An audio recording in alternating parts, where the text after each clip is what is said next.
অন্তর্বর্তীকালীন সরকারের উপদেষ্টাদের মধ্যে মন্ত্রণালয় বণ্টন। প্রধান উপদেষ্টা ডক্টর মোহাম্মদ ইউনূস সামলাবেন ২৭ মন্ত্রণালয়। দেশের আইন শৃঙ্খলা নিয়ন্ত্রণের প্রধান চ্যালেঞ্জ, বললেন বন ও পরিবেশ উপদেষ্টা। এখনই বলা সম্ভব নয় সরকারের মেয়াদ। কাল রংপুর যাচ্ছে অন্তর্বর্তীকালীন সরকারের প্রধান উপদেষ্টা। সাক্ষাৎ করবেন বৈষম্য বিরোধী ছাত্র আন্দোলনে নিহত আবু সাইদের পরিবারের সাথে। এবং অন্তর্বর্তী সরকারকে শুভেচ্ছা জানিয়েছেন ভারতের প্রধানমন্ত্রী। সার্বিক সহযোগিতার আশ্বাস যুক্তরাষ্ট্র, ইউরোপীয় ইউনিয়ন এবং জাতিসংঘের।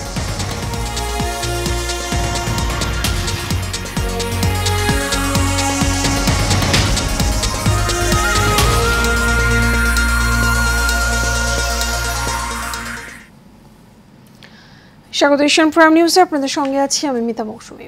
শুনছেন বিআরবি কেবল ইন্ডাস্ট্রিজ লিমিটেড সংবাদ শিরোনাম। এবারে চলে যাব বিস্তারিত সংবাদে। অন্তর্বর্তীকালীন সরকারের প্রধান উপদেষ্টা এবং অন্যান্য উপদেষ্টাদের মধ্যে দপ্তর বণ্টন করে প্রজ্ঞাপন জারি করেছে মন্ত্রিপরিষদ বিভাগ।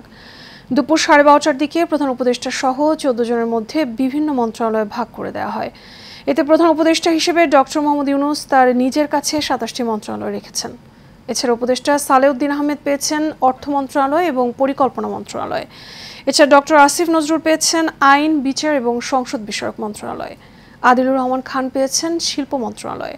হাসান আরিফ পেয়েছেন স্থানীয় সরকার, পল্লী উন্নয়ন এবং সমবায় মন্ত্রণালয়। তৌহিদ হোসেন পেয়েছেন পররাষ্ট্র মন্ত্রণালয়। সৈয়দা রিজওয়ানা হাসান পেয়েছেন পরিবেশ, বন এবং জলবায়ু পরিবর্তন মন্ত্রণালয়। মিজু শারমিন এস মুর্শিদ পেয়েছেন সমাজ কল্যাণ মন্ত্রণালয়। ব্রিগেডিয়ার জেনারেল অবসরপ্রাপ্ত ডক্টর এম শাখাওয়াত হোসেন পেয়েছেন স্বরাষ্ট্র মন্ত্রণালয়। ডক্টর আফম ও খালিদ হোসেন পেয়েছেন ধর্ম বিষয়ক মন্ত্রণালয়। ফরিদা আক্তার পেয়েছেন মৎস্য এবং প্রাণী সম্পদ মন্ত্রণালয়। নূরজাহান বেগম পেয়েছেন স্বাস্থ্য এবং পরিবার কল্যাণ মন্ত্রণালয়। নাহিদ ইসলাম পেয়েছেন ডাক, টেলিযোগাযোগ এবং তথ্য প্রযুক্তি মন্ত্রণালয় এবং আসিফ মাহমুদ সজীব ভুইয়া পেয়েছেন যুব এবং ক্রীড়া মন্ত্রণালয়। দেশের আইন শৃঙ্খলা নিয়ন্ত্রণে অন্তর্বর্তীকালীন সরকারের প্রধান চ্যালেঞ্জ বলে জানালেন বন এবং পরিবেশ উপদেষ্টা সৈয়দা রিজওয়ানা হাসান। বিকেলে অন্তর্বর্তীকালীন সরকারের উপদেষ্টাদের প্রথম বৈঠক শেষে সাংবাদিকদের তিনি একথা বলেন। এ সময় আরেক ডাক এবং টেলিযোগাযোগ উপদেষ্টা নাহিদ ইসলাম বলেন, 2-1 দিনের মধ্যেই দেশের আইন শৃঙ্খলা পরিস্থিতি স্বাভাবিক হয়ে আসবে। সাব্বির রহমানের ক্যামেরায় মোহাম্মদ শফিকুল ইসলামের রিপোর্টে বিস্তারিত। অন্তর্বর্তীকালীন সরকারের শপথ গ্রহণের পর উপদেষ্টাদের নিয়ে রাষ্ট্রীয় অতিথি ভবন যমুনায় প্রথম বৈঠক অনুষ্ঠিত হয়েছে। বৈঠকে উপদেষ্টাদের মধ্যে দপ্তর বণ্টন সহ দেশ গঠনের জন্য সমসাময়িক বিষয়ে আলোচনা হয়। বৈঠক শেষে বন ও পরিবেশ উপদেষ্টা সৈয়দা রিজওয়ানা হাসান বলেন, দ্রুতই আইন শৃঙ্খলা পরিস্থিতি নিয়ন্ত্রণে আনার চেষ্টা চলছে। আইন শৃঙ্খলা পরিস্থিতিতে যত দ্রুত সময়ের মধ্যে সম্ভব কিভাবে নিয়ন্ত্রণে আনা যায় সেটা নিয়ে আলাপ আলোচনা চলছে। অন্তর্বর্তীকালীন সরকারের মেয়াদ কতদিন হতে পারে এমন এক প্রশ্নের জবাবে তিনি বলেন, এখনো এ বিষয়ে কোনো সিদ্ধান্ত হয়নি। এখনই মেয়াদ করে অস্থির হওয়ার কিছু নাই। আমরা সকলেই গণতান্ত্রিক দেশে একটা যাতে যাত্রা শুরু করতে পারি, সেটার প্রস্তুতির জন্যই তো এই অন্তর্বর্তীকালীন সরকার। সেই প্রস্তুতিটা নেওয়ার জন্য যতক্ষণ সময় দরকার শুধুমাত্র সেটুকু সময়ই আমরা। এ সময় ডাক, টেলিযোগাযোগ ও তথ্য প্রযুক্তি উপদেষ্টা জানান, নতুন সরকারকে সব ধরনের সহযোগিতা করবে সাধারণ শিক্ষার্থীরা। শিগগিরই আইন শৃঙ্খলা পরিস্থিতি নিয়ন্ত্রণে চলে আসবে বলেও জানান তিনি। প্রক্রিয়া নিয়ে আমাদের মধ্যে আলোচনা হচ্ছে, কিন্তু আমাদের প্রাথমিকভাবে একটা সিদ্ধান্ত আগেও ছিল যে সহকারী উপদেষ্টা বা এইরকমভাবে কোনো একটা পদায়ন করে যে ছাত্রদের ওই মন্ত্রণালয়ে একটা হচ্ছে তদারকির সুযোগ থাকা, বক্তব্যে রাখার সুযোগ থাকা, সেই ব্যবস্থাটি থাকবে।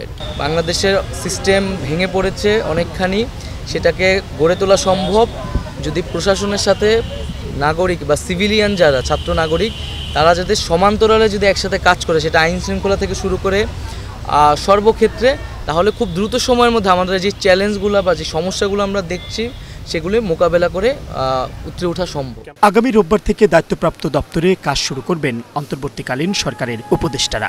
অন্তর্বর্তীকালীন সরকার গঠন হয়ে গেছে, এবার হবে দেশ গঠন, এমনটাই জানালেন উপদেষ্টাগণ।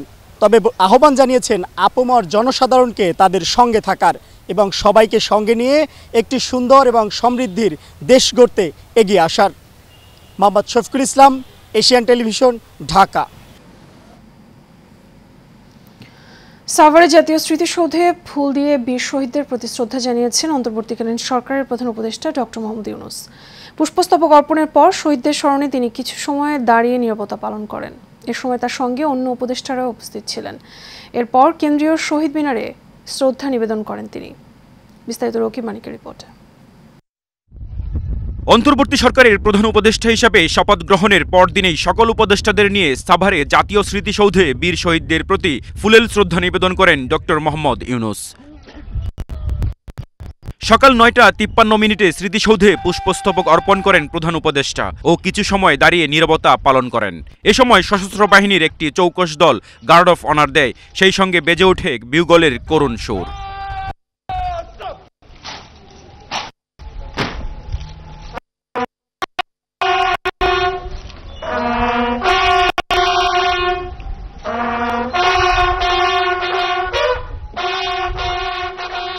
প্রধান উপদেষ্টা শ্রদ্ধা নিবেদনের পর অন্য উপদেষ্টারা শহীদদের প্রতি শ্রদ্ধা নিবেদন করেন। পরে প্রধান উপদেষ্টা ডক্টর মোহাম্মদ ইউনূস পরিদর্শন বইয়ে স্বাক্ষর করেন।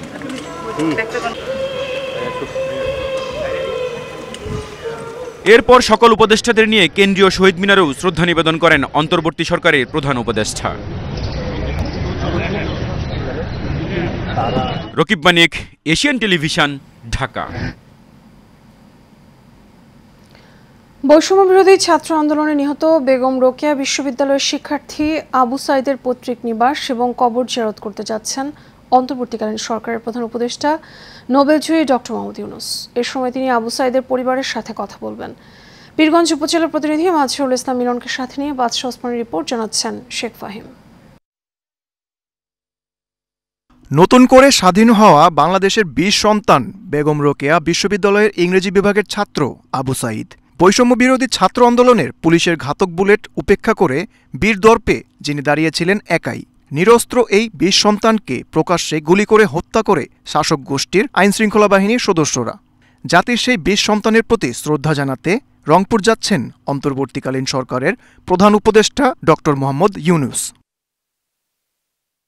রংপুরের পীরগঞ্জ উপজেলার মদনখালী ইউনিয়নের বাবুনপুর গ্রামে আবু সাইদের পরিবারের সাথে সাক্ষাৎ ও কবর জিয়ারত করবেন তিনি। পরে বেগম রোকেয়া বিশ্ববিদ্যালয়ের ফটকের সামনে যেখানে আবু সাইদকে গুলি করা হয় সেই স্থানে যাবেন অন্তর্বর্তীকালীন সরকারের প্রধান উপদেষ্টা।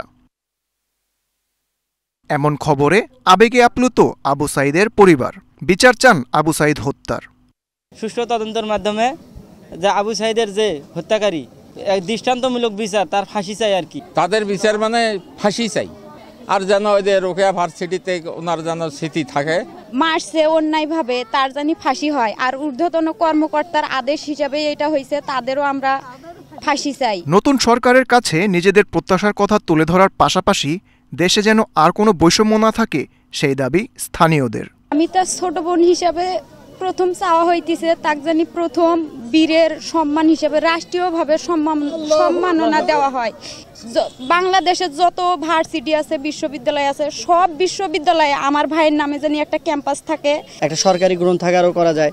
এখানকার যারা ছেলে আছে, গরিব ছেলে মেয়েরা, তারা গ্রন্থাগারে গিয়ে ফ্রিতে পড়াশোনা করতে পারবে, বই নিতে পারবে। যে সময়টুকু থাকবেন বাংলাদেশকে একটি বৈষম্যহীন, একটি দুর্নীতিহীন, একটি শান্তিময় বাংলাদেশে পরিণত করবে। গত ১৬ জুলাই বৈষম্য বিরোধী ছাত্র আন্দোলন চলাকালে পুলিশের গুলিতে নিহত হন আবু সাইদ। Sheikh Fahim, Asian Television. অন্তর্বর্তীকালীন সরকারের প্রধান উপদেষ্টা ডক্টর মোহাম্মদ ইউনূসকে শুভেচ্ছা জানিয়েছেন ভারতের প্রধানমন্ত্রী নরেন্দ্র মোদী। বৃহস্পতিবার অন্তর্বর্তীকালীন সরকার শপথ নেয়ার পর সামাজিক যোগাযোগ মাধ্যমে শুভেচ্ছা জানান তিনি। পোস্টে নরেন্দ্র মোদী বলেন, নতুন দায়িত্ব গ্রহণের জন্য প্রফেসর ডক্টর মোহাম্মদ ইউনূসের প্রতি শুভেচ্ছা রইল। বাংলাদেশ দ্রুত স্বাভাবিক অবস্থায় ফিরে আসবে বলে আমরা আশা করি। পাশাপাশি হিন্দু এবং অন্যান্য সংখ্যালঘু সম্প্রদায়ের নিরাপত্তা এবং সুরক্ষা নিশ্চিতেরও আশাবাদ ব্যক্ত করেন তিনি। এদিকে বাংলাদেশের নতুন অন্তর্বর্তীকালীন সরকারকে স্বাগত জানিয়েছে যুক্তরাষ্ট্র। গণতন্ত্রকে এগিয়ে নিতে একসঙ্গে কাজ করার বিষয়ে আশা প্রকাশ করেছে ওয়াশিংটন। যুক্তরাষ্ট্রের পররাষ্ট্র দপ্তরের মুখপাত্র ম্যাথিউ মিলার বৃহস্পতিবার সাংবাদিকদের কথা বলেছেন।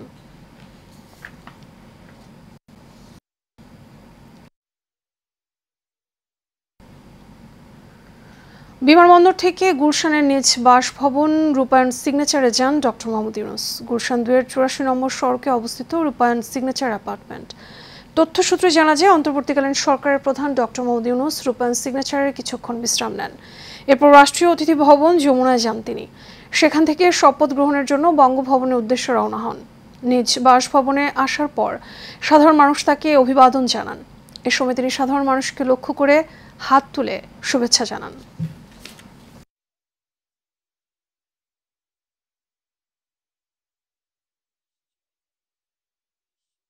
সড়কে শৃঙ্খলা ফেরানোর পাশাপাশি এবার বাজারে দ্রব্যমূল্যের দাম নিয়ন্ত্রণে রাখতে কাজ করছেন শিক্ষার্থীরা।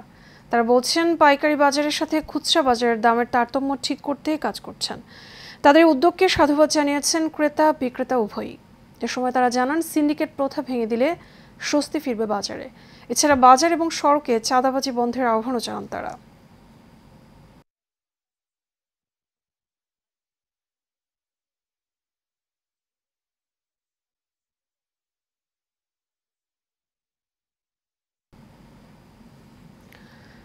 কোটা সংস্কার আন্দোলনকে ঘিরে নিহত এবং আহতদের সরকারিভাবে সহযোগিতা করার আহ্বান জানিয়েছে জাতীয়তাবাদী গণতান্ত্রিক ছাত্র আন্দোলনের নেতৃবৃন্দ।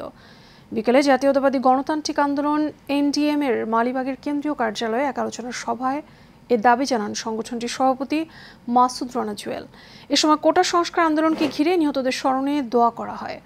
সভায় ছাত্র আন্দোলনের কেন্দ্রীয় নেতৃবৃন্দ উপস্থিত ছিলেন।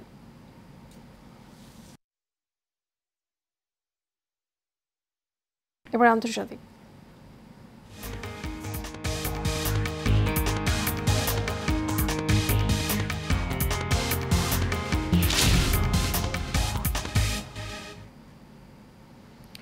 শক্তিশালী ভূমিকম্পে কেঁপে উঠল জাপানের দক্ষিণাঞ্চল।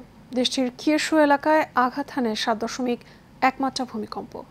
এতে কিয়োশুর পূর্ব এবং দক্ষিণ উপকূল এবং শিকোকুর দক্ষিণ উপকূলে জারি করা হয় সুনামি সতর্কতা। তবে বড় ধরনের ক্ষয়ক্ষতির কোনো তথ্য পাওয়া যায়নি। বৃহস্পতিবার স্থানীয় সময় বিকেলে আঘাত হানে এই ভূমিকম্প। মার্কিন ভূতাত্ত্বিক জরিপ সংস্থা ইউএসজিএস জানিয়েছে, ভূমিকম্পের উৎপত্তিস্থল মিয়াজাকির উপকূল থেকে 20 মাইলেরও কম দূরত্বে। দেশের আবহাওয়া সংস্থা কিয়োশুর পূর্ব এবং দক্ষিণ উপকূল এবং শিকোকুর দক্ষিণ উপকূলে সুনামির সতর্কতা জারি করা হয়েছে। সমুদ্র 1 মিটার উঁচু হয়ে উপকূলে আঘাত হানতে পারে বলে সতর্কতা জারি করা হয়েছে।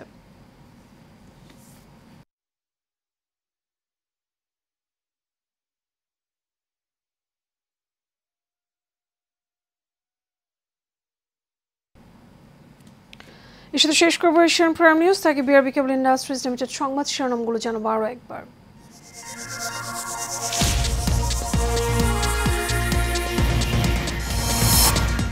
অন্তর্বর্তীকালীন সরকারের উপদেষ্টাদের মধ্যে মন্ত্রণালয় বন্টন। প্রধান উপদেষ্টা ডক্টর মোহাম্মদ ইউনূস সামলাবেন 27 মন্ত্রণালয়। দেশের আইন শৃঙ্খলা নিয়ন্ত্রণে প্রধান চ্যালেঞ্জ বললেন বন ও পরিবেশ উপদেষ্টা। এখনই বলা সম্ভব নয় সরকারের মেয়াদ। কাল রংপুর যাচ্ছেন অন্তর্বর্তীকালীন সরকারের প্রধান উপদেষ্টা। সাক্ষাৎ করবেন বৈষম্য বিরোধী ছাত্র আন্দোলনে নিহত আবু সাইদের পরিবারের সাথে। এবং অন্তর্বর্তী সরকারকে শুভেচ্ছা জানিয়েছেন ভারতের প্রধানমন্ত্রী। সার্বিক সহযোগিতার আশ্বাস যুক্তরাষ্ট্র, ইউরোপীয় ইউনিয়ন এবং জাতিসংঘের। এশিয়ান প্রাইম নিউজের পর্যন্ত আমাদের পরবর্তী সংবাদ দেখার আমন্ত্রণ রইল। এতক্ষণ সাথে থাকার জন্য ধন্যবাদ সবাইকে।